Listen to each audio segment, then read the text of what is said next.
with the exploration toolkit, you can create a wide range of different doors. For example, this one right here, we simply interact with it to open and close. And you can see it has corresponding sound effects as well. This door over here requires a key to be unlocked. And if we click on the door, you'll see that it plays a lock sound. Now, this door doesn't just require a key, it requires this specific key. Now, if you have an inventory, you can set it up so that it requires just a general key from the inventory. But in this case, we are requiring a specific pick-upable. And a pick-upable is an object that you can click to pick up in your hands. And this key is the only thing that can unlock this door. So if I now interact with the door, it's going to unlock it, and we can then open it. Now, this door over here is a bit different. Instead of requiring a key, it requires a keypad to be unlocked. You can see I can't even interact with the door at this point, which is something you can disable as well. And the code for this is 8267. So if I click on the keypad here, its camera is going to zoom in, 8267, hit enter, and the door is going to open like so. And of course, I can then close it and open it as much as I want. Now, as well as these swinging doors, we also have vertically opening doors. And this door right here is connected to a lever. So if I push the lever, it is going to open up the door. And then if I pull it again, it is going to close. So you can see how we can create all different types of doors. We can create vertical moving doors. So if you have like a sci-fi game, you can have doors that slide left and right. And over here, we have some cupboards and drawers. So for example, we can have the doors that work on cupboards. And just like with the sliding door here, we can have them move horizontally. And that is going to have little drawers here. And inside we have a little note we can read. And this one down here has a little keypad. Now the code for this is 000. So if I click on that, camera's going to zoom in, 0000, hit enter. And that is going to open the door. Like this is a bit different than the other one. The other one, we enter the code, the door opens. This one, all this does is unlock the door. It doesn't open the door. So we can then click on it to open and then close it from now on. So that is a little demo of the doors. Let's now have a look at how they actually work in the editor and how you can create them. So let's start with just the swing door. Now a door is constructed first of all of a door component. Now the door component has a lot of stuff in it. As you can see here, we have the door settings such as what type of door it is it swinging or sliding? The door starting state, so we can start with the door open if we wish or closed. The door object, this right here is the actual transform that is going to move. So for example, we have this transform here which controls the rotation of the door. And then we have a couple other booleans here. Can interrupt. This essentially means if the door is in the progress of animating open or closed, can we interact with it to, for example, close it when it is opening halfway? By default, this is set to false, so we have to wait for the door to fully open before we can close it again. And with use animator, this basically means that instead of using the built-in rotation via scripting, we can instead give it an animator component and set an isOpen bool parameter. Okay, and this right here is going to be the boolean parameter that is going to be set to true or false for if the door is open or closed. So over in your animator component, simply set that up to have this parameter. Otherwise, we are going to use the motion here.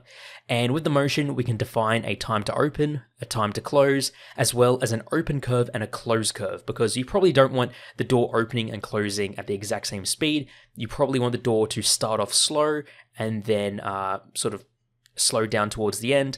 But when it's closing, you probably want to start slow and then slam shut. So we can set that up with a curve here. The hinge axis defines basically which rotational axis the door is going to rotate along, and then we have a closed and open angle.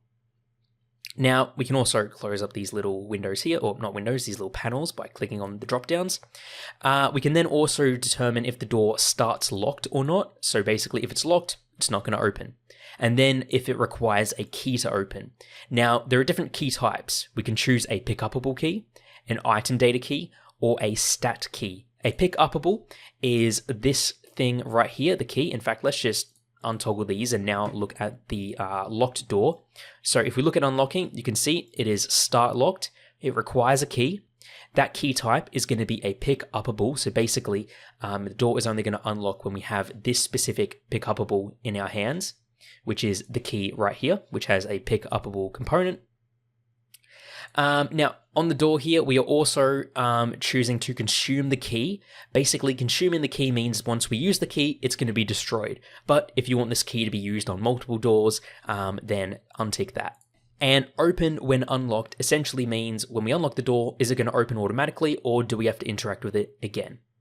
We also have two more things down here with the door component. We have sounds, which basically allows us to choose an open, close, locked, and unlock sound, as well as a delay. Now, a delay is really good for a door. For example, the close sound I'm using, it pretty much plays instantly, so we want to wait around 0.35 seconds before playing the sound to basically time it when the door shuts. And we can also choose to use an audio source, which we are with our doors, or to use a global audio source. And a global audio source requires you to have the global audio source prefab in the scene. And this essentially just acts as a 2D audio player. Okay, you don't need to reference an audio source directly. You can just use the global audio source, which again, is basically a singleton that has an audio source attached that just plays a sound in your ears. This is more useful for pick-upable items like the key, because you don't really want to attach an audio source to every little item on an object in your game. So that is the door right there.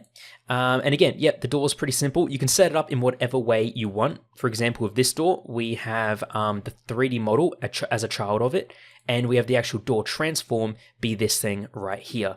And on the door that moves, I have a collider, and I have an interactable component, because remember, if we want to open the door, we have to interact with it, and anything we want to interact with needs the interactable component. And this interactable component, basically in its events, when we interact with it, we are referencing the door, and we are simply calling its onInteract function. Now, why do we call onInteract and not open? Open generally should just be used for scripting purposes, whereas onInteract is essentially, it determines if the door needs to be open or closed, because if the door is open, it's going to close it. If it's closed, it's going to open it. So make sure that whenever you want to interact with something, always call its onInteract method and not any of the other ones directly. Now let's have a look at vertical or horizontal doors. So this portcullis right here is connected to the lever. So if we select the lever, you can see over in its rotation toggle script or component, it looks very similar to a door. It does behave in a very similar way, but a rotation toggle has an on and an off state, and it basically clicks between the two of those. So down in events, you see we have an on turn on and on turn off. Here is where we are actually directly calling the open and close functions, because again, these are doing direct things, okay? When we have the lever turn to its on position, we want to open the door. When it turns to the off position, we want to close the door.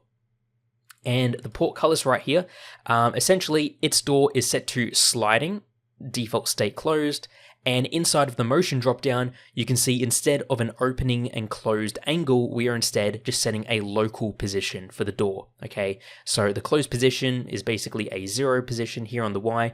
Open, it's going to be 2.5.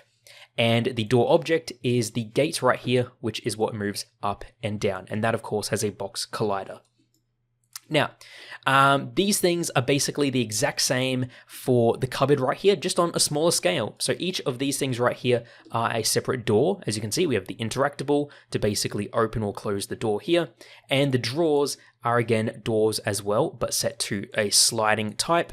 So you can see how you can really use the same door script for many things. For drawers, for doors, cupboards, swing doors like this, large gates like this. You could even probably use it for a drawbridge as well. There are many, many use cases for setting up doors.